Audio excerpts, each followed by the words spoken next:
میرے انتہائی قابل قدر بزرگان دین، عزیز نوجوان ساتھیوں،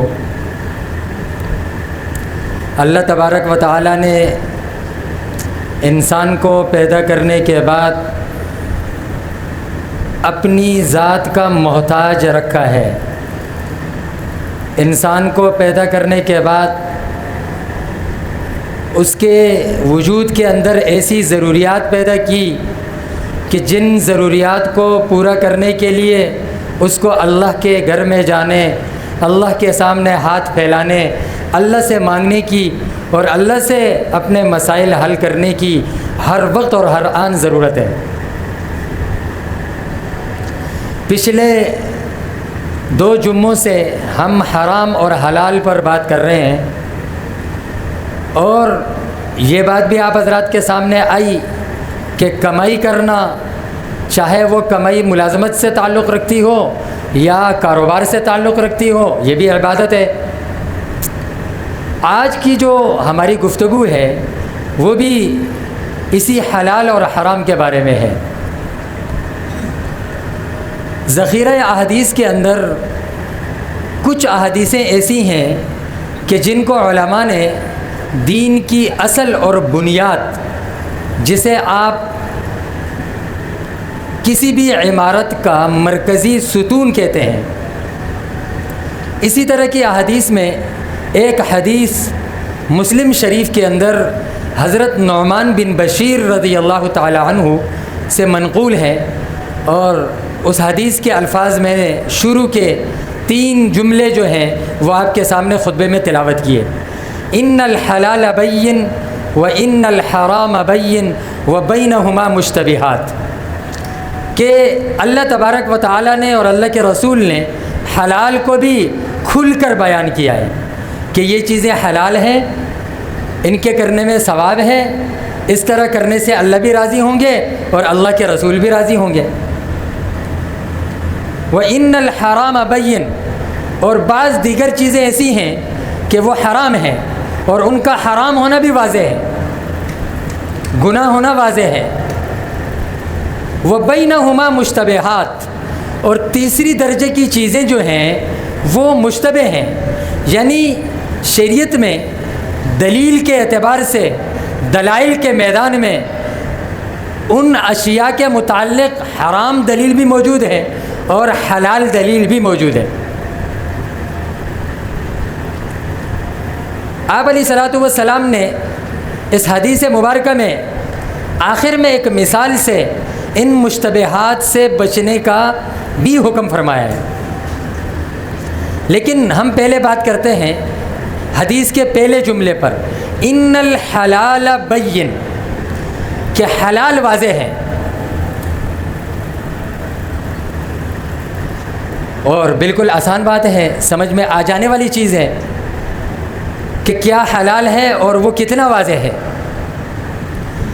لیکن اس حلال پر جو واضح ہے، قناعت کرنا اور صبر کرنا، اس کا کیا فائدہ ہوگا؟ اس کے لیے ہم نے آیت تلاوت کی، یا ایھا الرسل کلوا من الطیبات واعملوا صالحا۔ اللہ تبارک و تعالی نے انبیاء کو خطاب کیا ہے، پوری انبیاء کی جماعت کو، کہ پاک اور صاف کھائیں، کلوا من الطیبات، اور پھر اس کے فوراً بعد واعملوا صالحا، پاک صاف کھانے کے بعد پھر نیک عمل کریں۔ یہ بات سمجھنے سے تعلق رکھتی ہے۔ مفسرین نے لکھا ہے کہ اکل حلال اور اکل طیب کے فوراً بعد عمل صالح کا ذکر اس بات کی دلیل ہے کہ اگر کھانا پینا حلال ہوگا تو نیک اعمال کی توفیق ہوگی اور برکت بھی ہوگی، نیکی کی طرف رجحان بھی ہوگا، نیکی کا جذبہ بھی ہوگا۔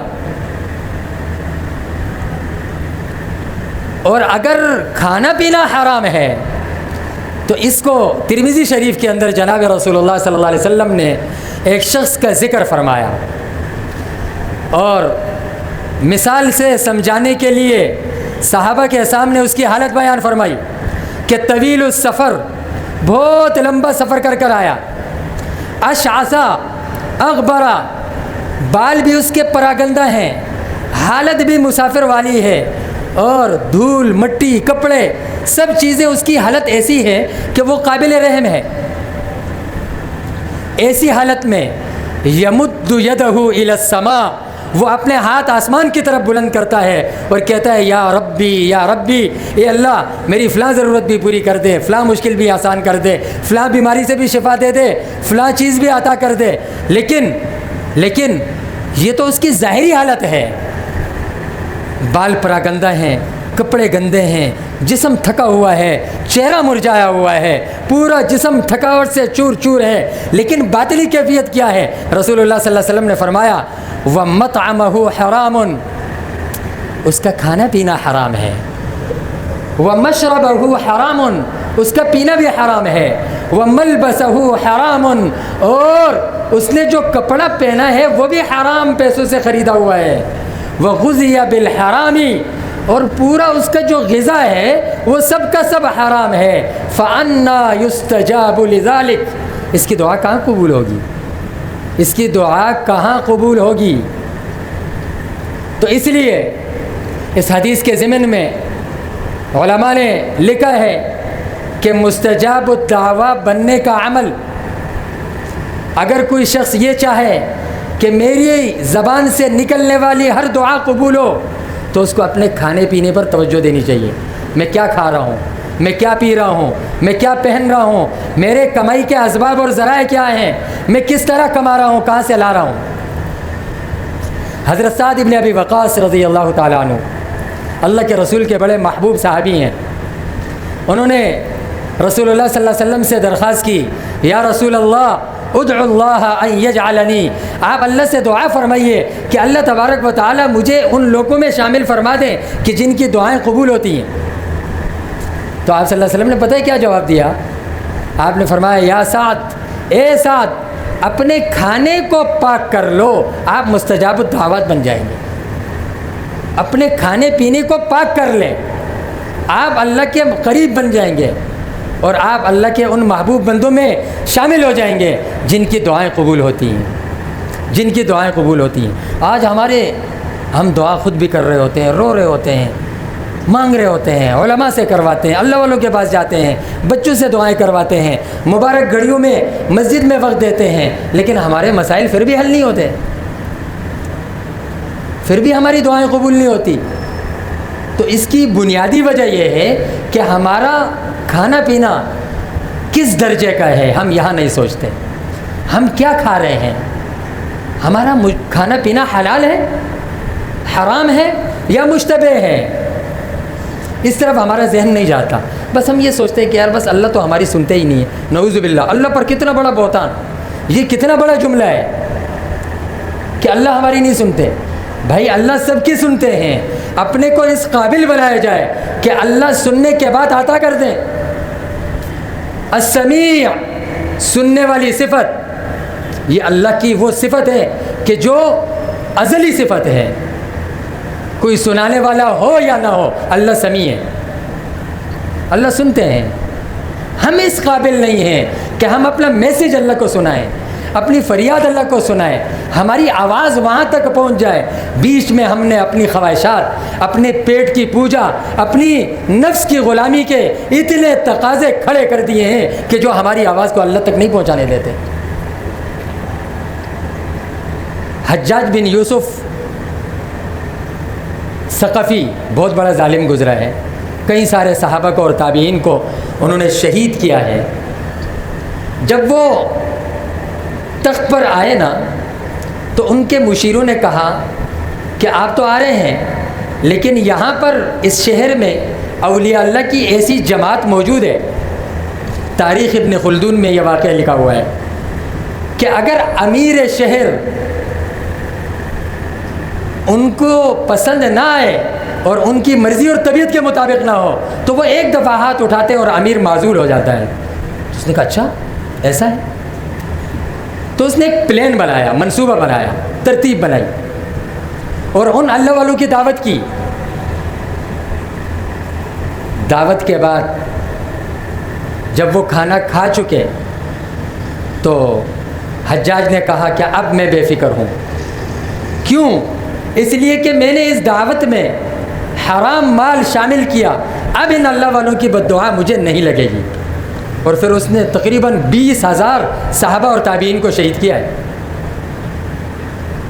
تو اس لیے میرے بھائی اور دوستو، اللہ تبارک و تعالیٰ سے میں نے شروع میں عرض کیا کہ اللہ نے ہمیں 5-6 فٹ کا بدن دیا.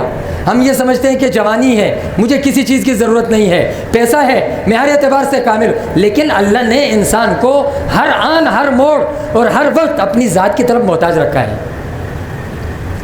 اور اللہ سے اپنی ضروریات کو مانگنے کے لیے اور اس کے پورا ہونے کے لیے سب سے بنیادی چیز یہ ہے کہ آپ کا کھانا پینا پاک ہو. صرف پاک نہ ہو، مشتبہ بھی نہ ہو، اس میں اشتباہ بھی نہ ہو اور شک بھی نہ ہو. کبھی ہوتا ہے نا، شک پڑ جاتا ہے کہ یہ چیز حلال ہے یا حرام ہے. تو شریعت کہتی ہے وَبَيْنَهُمَا مُشْتَبِهَاتٌ، حلال اور حرام کے درمیان کچھ چیزیں مشتبہ ہیں اور مشتبہات سے بھی بچا جائے. کیوں؟ آپ علیہ الصلوۃ والسلام نے فرمایا کہ جو شخص چراگاہ کے ارد گرد گھومتا ہے، اندر نہیں جا رہا، اس نے بارڈر لائن کراس نہیں کی لیکن چراگاہ کے قریب گزر رہا ہے، تو کسی نہ کسی دن وہ اس چراگاہ کے اندر بھی چلا جائے گا. تو اس لیے مشتبہ چیزوں سے بھی بچا جائے. حضرت ابو بکر صدیق رضی اللہ تعالی عنہ کے متعلق بخاری شریف میں یہ واقعہ فضائل ابی بکر والے باب میں لکھا ہے کہ حضرت ابو بکر صدیق رضی اللہ تعالی عنہ کو کسی نے کھانے کی کچھ دعوت کی اور کچھ چیز دی. تو کھانے کے بعد حضرت ابوبکر صدیق رضی اللہ تعالیٰ عنہ نے پوچھا کہ یہ کھانے کی چیز کہاں سے آئی. تو جو دوسرے صحابی تھے جنہوں نے دعوت کی تھی، انہوں نے بتایا کہ زمانہ جاہلیت میں کاہن تھا، لوگوں کو جھوٹی موٹی خبریں دیا کرتا تھا. تو اس وقت جو پیسہ میرے پاس آیا تھا، اس پیسے سے میں نے یہ چیزیں خریدی اور آپ کی دعوت کر دی. تو بخاری شریف کے الفاظ ہیں کہ حضرت ابوبکر صدیق رضی اللہ تعالیٰ عنہ نے فوراً انگلی اپنے حلق مبارک میں ڈالی اور اس کھانے کو قے کر دیا. مشتبہ، حالانکہ وہ جاہلیت کے زمانے کا ایک عمل تھا. اسی طرح حضرت عمر فاروق رضی اللہ تعالیٰ عنہ کے متعلق آتا ہے کہ ان کے غلام حضرت زید بن اسلم رضی اللہ تعالیٰ عنہ نے کہیں سے دودھ لایا اور حضرت فاروق اعظم نے وہ دودھ نوش فرما لیا اور ان کو بڑا مزہ آیا اس دودھ کے پینے میں. تو انہوں نے فوراً پوچھ لیا کہ یہ کہاں سے آیا ہے. تو حضرت زید بن اسلم نے فرمایا کہ اے امیر المؤمنین، یہ دودھ جو صدقے کے اونٹ فلاں جگہ پانی پینے کے لیے جمع تھے، وہاں جو اونٹ چرانے والے تھے انہوں نے دودھ دھویا اور کچھ دودھ بچ گیا، وہ میں اپنے مشکیزے میں ڈال کے مجھے انہوں نے دے دیا اور وہ میں لے آیا. یہ غلام ہیں، غلام کے لیے صدقے کا مال لینا بھی جائز ہے اور میں نے آپ کو دے دیا. تو حضرت عمر فاروق رضی اللہ تعالیٰ عنہ نے فوراً اس دودھ کو قے کر دیا.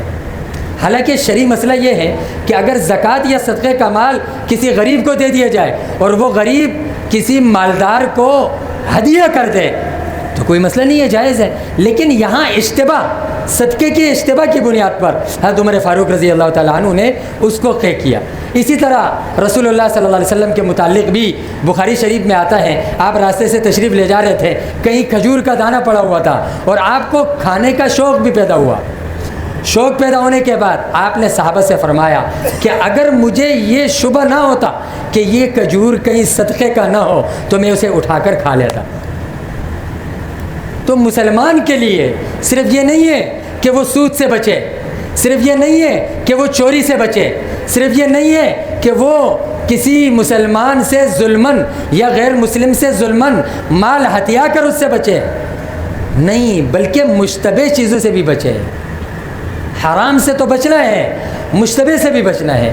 تب جا کر ہمارے مسائل حل ہوں گے، تب جا کر ہماری دعائیں قبول ہوں گی، تب جا کر ہم اللہ کے قریب بنیں گے. یاد رکھیں ہم اگر 2 رکعت نماز جمعے کی پڑھ کر اور کندھے کو یوں ہلا کر مسجد سے سر اٹھا کر جائیں اور کہیں میں نے بڑا تیر مار لیا ہے، خدا کی قسم ممبر رسول پر بیٹھ کر کہہ رہا ہوں کہ دین کی اگر اس کو فیصد میں بنایا جائے، 20% کا تعلق صرف عبادات سے ہے، 80% دین کا تعلق معاملات سے ہے. آپ کما کہاں سے رہے ہیں؟ آپ کھا کہاں سے رہے ہیں؟ آپ خرچ کہاں کر رہے ہیں؟ چاہے آپ دو بالش لمبی داڑھی رکھ لیں، 4 من کی پگڑی رکھ لیں، سفید جبہ پہن لیں، ہاتھ میں 500 دانے کی تسبیح ہو، معاملات ٹھیک نہیں ہے، خدا کی قسم آپ ناکام ہیں۔ اپنے معاملات پر توجہ دیں۔ جس کے معاملات ٹھیک ہیں، جس نے لوگوں کے حقوق ادا کر دیے ہیں، اللہ بڑے غفور الرحیم ہے، اللہ کو عبادت کی ضرورت نہیں ہے بھائی۔ ہاں، حقوق العباد میں معافی نہیں ہے۔